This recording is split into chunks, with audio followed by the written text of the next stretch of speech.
میں نے کہا کہ پاکستان کے اندر اگر کچھ تبدیل نہیں ہوتا تو وہ یہ کہ مقتدر حلقہ اور اس سے جو سیاسی جماعتوں کی قربت ہے یا قربت حاصل کرنے کے لیے جو پاپڑ سیاسی جماعتیں بیلتی ہیں, جو سیاسی قائدین بیلتے ہیں پاپڑ, وہ کیا ہے, اس پہ بات ہو جائے. لیکن اس سے پہلے کہ میں اس پہ جاؤں, پرویز خٹک صاحب کا بڑا دلچسپ بیان سامنے آیا اور اس کا آپریٹو پارٹ موٹی بات یہ ہے, انہوں نے کہا جی بانی پی ٹی آئی ہٹ درمی کرتے تھے اور کسی کی نہیں سنتے تھے, صرف اپنی چلاتے تھے. آپ سارا وقت کسی سے اپنی خدمت نہیں کروا سکتے, کچھ سننا بھی پڑتا ہے. فیصلے یک طرفہ نہیں ہوتے, لیکن بانی پی ٹی آئی اپنی مرضی کرتے تھے. اسٹیبلشمنٹ کے ساتھ معاملے پر بھی اپنی مرضی کرتے تھے. کوئی آپ کو لے کر آئے اور آپ اس کی نہ سنیں تو نتیجہ آپ کے سامنے ہے. جنرل فیض کے ساتھ بانی پی ٹی آئی کے اچھے تعلقات تھے, وہ جنرل فیض کو سپورٹ کرتے اور ان کی مدد بھی کرتے تھے. اٹس اے نون فیکٹ کہ وہ سپیڈ ڈائل پر تھے جناب عمران خان کے. خیر سپیڈ ڈائل کی بھی کیا خوبیاں ہیں جی, وہ بدلتا رہتا ہے. لیکن سوال یہ ہے قاضی صاحب, جہاں تمہیں لے کے آئے نا وہ اکھاں نہیں کڈی دیا. پھر نہیں, میں ایک یہاں سے دو باتیں بڑی امپورٹنٹ کی آپ نے, میں 1 منٹ لوں گا جی. ایک تو پہلے ہے کہ کہتے ہیں ہمیں کیوں نکالا, پوچھتا کوئی نہیں, میں نے رکھیا کیوں سی تسی, تو رکھیا کیویں سی. ماشاءاللہ وہ کہڑے او صاف حمیدہ اور اسوہ حسنہ سن جدی بنیاد تے جناب نو لایا گیا سی. میاں صاحب کی بات میں ہاں بتائیں نا کیوں لایا گیا تھا. کیا project destroy P P P, and P P P کے ورکر نے جتنی مار کھائی, میں وٹنس ہوں اس کا. یہ شاہی قلعہ یہی تھا یہاں پہ جو ہماری بچیوں عورتوں کے ساتھ ہوا, جو میں نام نہیں لے جائے. اچھا آئے آپ غلط طریقے سے, کہنے کڈو صحیح طریقے نال, اور جو آیا ہی غلط طریقے سے ہے وہ سیدھے طریقے سے کڈنا ہے. And then you have you know space آپ نے اس کو کر دی ہے, کنسیڈ کر دی ہے. اب آپ نے ایک بڑا اہم سوال کیا, کیا عوام کے ذریعے کوئی آ سکتا ہے؟ ارے کیوں نہیں آ سکتا, مگر ان کے پیچھے کوئی آئے گا.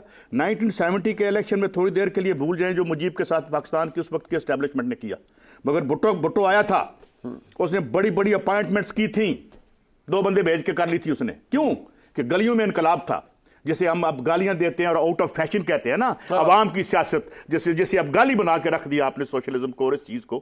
آج کیا ہوا, تو اشرافیہ کی سیاست ہے نا, تو پھر آپ جائیں لائن میں لگیں, گاڑی کی ڈگی میں بیٹھیں, برقع پہنے جائیں, یہی کر رہے ہو نا تم لوگ. یہ کہنا کہ نہیں ہو سکتا, آج میں مثال دیتا ہوں. بولیویا میں کو امریکہ نے کروایا, وہ ارجنٹینا بھاگ گیا, ایوو موریلس, وہاں سے اس نے الیکشن لڑا, اور جس نے کو کیا تھا امریکہ کی بیس پہ اس وقت وہ جیل میں ہے. دنیا کا غریب ترین ملک ہے, مگر ہوا کیا, پہلی دفعہ اس نے وہاں کی تیل اور یہ جو کہتے ہیں نا 2 نمبر نیشنلائز کرو, یہ وہ سب, اس سے بڑا جھوٹ کوئی نہیں ہے. جتنی آپ نے نیشنلائزیشن کی وہ سارے کارٹل بن گئے. بجلی کا کارٹل کس نے بنایا؟ پرائیویٹائزیشن نے. آئل کا کارٹل کس نے بنایا؟ پرائیویٹائزیشن نے. یہ جھوٹ بولتے ہیں اور سچ نہیں بولتے, اور آج وہ کارٹل حکومت کے اوپر چھائے ہوئے ہیں, الیکشن کو 2 نمبر طریقے سے فنڈ کرتے ہیں, اپنے ملازموں کو وزیر لگواتے ہیں. کون ہوتا تھا یہاں پہ؟ ساری جماعتوں کے لیے, سب جماعتوں کے لیے. اب بات یہ ہے کہ ہو سکتا ہے, مگر آپ کے ایجنڈے ویلفیئر کے ہیں ہی نہیں, آپ تو سارے اشرافیہ کے ملازم ہیں. بٹ ساری سیاست جماعتوں کے لیے. ابھی آپ نے بڑی خوبصورت بات کی کہ بھئی مجھے کیوں نکالا, تو بھئی صحیح طریقے سے آپ آئے نہیں تھے. بٹ آج اگر عمران خان کی جماعت کہتی ہے کہ ہمارا رگڑا نکل رہا ہے, تو ان پہ بھی یہی اپلائی ہوتا ہے کہ تسی آئی سجنا دے نال سے. عمران خان کو 21 پلیس 2018 میں گورنمنٹ, میری اطلاعات ڈیفرنٹ ہے. عمران خان کی سیٹیں توڑی گئی تھی, اور مجھے ایک بہت امپورٹنٹ بندے نے بتایا, میں جس کا نام نہیں لینا چاہتا تھا یہاں بیٹھ کے, ٹھیک ہے نا. اچھا بھائی, جب تم کہو جی میں باہر بیٹھتا ہوں, اگر نظریاتی سیاست کر رہے ہوتے خان صاحب کہہ لو جی کرو, 1.5 مہینے میں 4-6 مہینے میں ان کی اوقات سامنے آ جانی تھی. یہ بان کبھی پتی کا جو کنبا کہتے ہیں. بات یہ کہ عمران خان بھی نظریاتی سیاست نہیں کر رہے تھے, اور وہ پتہ نہیں انہوں نے کہا تھا جی کہ میں مجھ سے زیادہ یورپ کو کچھ نہیں جانتا. آپ کو کیا پتا ہو یورپ, 17 سال کی عمر میں آپ تو سیلیبریٹی بن گئے تھے. آپ تو وہ اپنے جو آپ کے سسر ہیں, ان کو ویسے ہر چیز میں خان صاحب کہتے تھے ان سے زیادہ کچھ نہیں جانتا. بٹ سر بات یہ ہے قاضی صاحب, کھلی بات ہے نا, جب آپ کا مطلب آ جائے, جب آپ کو اقتدار نظر آ رہا ہو, کرسی نظر آ رہی ہو. یہ محاورہ ذرا آفینسو ہے, بٹ آئی ڈونٹ نو وہ محاورہ, آپ تو انگریزی بڑی اچھی بولتے ہیں, وہ کہتے ہیں سلیپنگ ود دا ڈیول. جدو تانوں موج آئی ہوئے تو پھر آپ اپنے سارے نظریات کو تیاگ دیں اور کہیں کہ نہیں میں نے سیاست کرنی ہے, میں نے اقتدار حاصل کرنا ہے. پاور پالیٹکس یہی ہے. ایک فکرہ بتا دوں, آج جو ہو رہا ہے, جو عدالتوں کے باہر جو پولیٹیکل ورکرز کے ساتھ ہو رہا ہے, کیا یہ نظر نہیں آتا ان لوگوں کو جو آج بینیفیشری ہیں کہ اور بھائی یہ جو جگہ دے رہے ہو کل یہی تمہارے لیے استعمال ہونی ہے, اور ہو رہی ہے. اچھا میں رانا صاحب, یہ جو آج ہو رہا ہے یہ تو پھر کہتے ہیں نا ٹیبلز ٹرن, حالات وقت بدل جاتا ہے. تو آج ریسیونگ اینڈ پہ اگر پی ٹی آئی ہے, کل کوئی اور ہوگا. بنیادی حقائق تو اپنی جگہ موجود رہیں گے, اور جو اصل طاقت ہے وہ کہیں موجود رہے گی. شکریہ منیب صاحب. میں قاضی صاحب کی بڑی عزت کرتا ہوں، لیکن آپ نے 2-3 دفعہ ان کو کہنے پہ مجبور کیا کہ آج اور عمران خان پہ بھی وہ ملا کے بات کریں، ورنہ وہ جو پرائیویٹائزیشن سے لے کے مجھے کسی سے کوئی مطلب نہیں ہے. جس نے پیسے بنائے ہیں حساب لے لیتے، پکڑ لیتے. خان صاحب کے پاس 4.25 سال عدلیہ اور اسٹیبلشمنٹ کا پورا ہتھیار موجود تھا، جس کو مرضی لمبا ڈال رہے تھے، 3 دفعہ اریسٹ کر رہے تھے. کسی نے روکا تھا؟ کرا لیتے صاحب بھائی. جج بھی ان کے تھے، سرتپا نیب کا چیئرمین، باقاعدہ پیش خدمت تھا.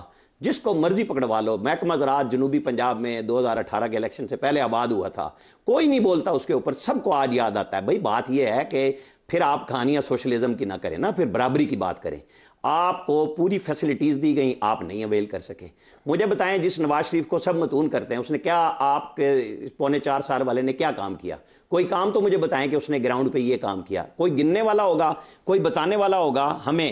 ایک بات رؤف کلاسر صاحب میثاق جمہوریت کے اوپر بہت اچھا بولتے ہیں کہ جی وہ دونوں بعد میں مشرف کے ساتھ اور یہ سارے ملتے رہے، لیکن میں کلیئر ہوں، میثاق جمہوریت کے بعد پروجیکٹ عمران خان اسی لیے آیا کہ ان 2 جماعتوں کو، پیپلز پارٹی اور نون لیگ کو، جرت کیسے ہوئی کہ یہ ہمارے بارے میں بات کریں یا کوئی جمہوریت کی بات کریں کہ ہمیں آپس میں بات کرنی ہے. پھر لائے اس لاڈلے کو. اور مجھے اس وقت بھی چودھری شجاعت حسین نے بتایا کہ 2002 میں 7 سیٹیں فرشتوں نے دیں. عبید اللہ شادی خیل جیت گیا تھا خان صاحب سے، اسے ہرایا گیا. ہمایوں اختر ہار گئے تھے، ان کو جتایا گیا. قادری صاحب ہار گئے تھے، انہیں جتایا گیا. یہ 2002 کی بات کر رہا ہوں، ورنہ یہ اس وقت بھی. پھر اس کے بعد ایک پوری لائن لگی ہے جن کے اوپر سب بول چکے، ان کے اپنے سارے پرانے یار دوست. بھائی آپ کے پاس ایسا اقتدار تھا کہ ہر چیز آپ ٹھیک کر سکتے تھے اور آپ 10 دفعہ جیتتے. آپ اگر عثمان بزدار کو نہ لاتے، جس کا پہلے 6 مہینے میں ہر مہینے سرکٹ ہاؤس ڈیرہ غازی خان کا خرچہ 30 لاکھ روپے تھا، اور وہاں سے ہی ٹیکے مشہور ہوا کہ کتنے کروڑ کا ٹیکے لگ کے، ایک صاحب کا نام ہے نا، جی اور وہ ڈی سی آپ بول لیتا ہوں. ٹھیک، یہ سارے لوگ جو ہے نا، میں نے سب سے پہلے اس ٹیکے کا نام دیا تھا جب جیلم میں لگا تھا. ٹھیک ہے، یہ بیوروکریسی ہر ایک کے لیے ایک جیسی ہے. جس طرح مطلب ججز کو آپ نے متون کر دیا، ان کو زیرو کیا، وہاں پہ بھی کوئی اچھائی نہیں ہے، لیکن وہ بھی 150 275 نہیں. ران صاحب آپ نے تاریخ بتا، سر مجھے کیا بتائیں، جج کیس سن رہے ہوتے سر. بات یہ ہے، میں اس لیے بھی جو اصل بات قاضی صاحب نے جو میرا سوال تھا اس میں پکڑا. انہوں نے کہا کہ یار بالکل بغیر ڈیل کے بھی سیاستدان آ سکتا ہے اور بغیر ڈیل کے الیکشن جیت سکتا ہے. مجھے انہوں نے کہا کہ یہ بات غلط ہے اگر آپ یہ تاثر کوئی دیتا ہے. آج سوال یہ ہر کوئی کہہ رہا ہے کہ عمران خان اگر ڈیل کر کے آئے یا وہ پروجیکٹ تھا، تو کیا اب نیا پروجیکٹ نہیں آ رہا؟ اس کے بارے میں اب آپ کو، ہاں بالکل بڑی اچھی بات کی. نواز شریف جب 90 میں آیا تھا نا، وہ کہتے ہیں ایک دم آئی ڈی یاد آ جاتی ہے. بھائی وہ اس میں مصطفیٰ جتوئی وزیر اعظم تھا، نواز شریف نے اسے توڑا تھا اور آیا تو آگے اسٹیبلشمنٹ کا اگلا مورا اس کے گلے پڑا ہوا تھا غلام اسحاق خان مرحوم کی صورت میں. بڑے اچھے نیک نام آدمی تھے، لیکن ڈی سی اسلام آباد پہ دکھا دیتے تھے کہ نہیں میری مرضی کا لگے گا. فاٹا میں آپ سردار یعقوب ناصر منسٹر اسٹیٹس اینڈ فیڈریٹری ریجن تھے، آپ نہیں گھس سکتے. پھر ان کا راستہ گوہر ایوب خان نے قومی اسمبلی سے پریزیڈنسی کا روکا کہ آپ کی اوقات پھر یہ ہے کہ پھر آپ دوسرے گیٹ سے جائیں گے. یہاں پہ جمہوریت کے جو لڑتا ہے نا، پھر بدلے میں بندے ڈالے جاتے ہیں. محترمہ بے نظیر بھٹو اور نواز شریف لڑ کے آخر ایگزائل میں گئے اور دونوں نے ایک معاہدہ کیا. کون لائے؟ عمران خان لائے. بٹ سر اس کے بعد ان دونوں جماعتوں نے، رانا صاحب سر قطع کلامی، سر انہوں نے آپس کے ساتھ کیا کیا سر 2006 کے بعد؟ یہ بھی تو دیکھیں نا سر. میں 1 منٹ میں آپ کو وہیں آ رہا ہوں. جب عمران خان کو پتہ چل گیا تھا، ان کے بقول 10 دفعہ انہوں نے کہا مجھے سال پہلے پتہ چل گیا تھا، تو ان کا کام نہیں تھا سیاستدانوں سے بات کر لیتے. میں آپ کو بتاؤں، کوئی نواز شریف، کوئی زرداری 1 منٹ میں ان کے ساتھ بات کرنے کے لیے تیار ہو جاتے. لیکن یہ تو اس دن اسٹیبلشمنٹ کے پاس گئے 30 مارچ کو. جنرل باجوہ کو کہا انہوں نے، وہ سٹوری میں نے اس دن بریک کی کہ جی کسی طرح آپ عدم اعتماد واپس لیں، میں اسمبلی توڑ دوں گا. 31 کو میٹنگ کی، وہاں باجوہ صاحب بیٹھے پوری پی ڈی ایم کے ساتھ. انہوں نے کہا ہم نہیں مانتے، اب ہم اس کو، چاہے وہ سارے ساتھ تھے لیکن کب مانا. اور پھر 4 اگست کی رات کو مانا سیاستدانوں کو کہ پی ڈی ایم دیکھ لے، اسٹیبلشمنٹ دیکھ لے.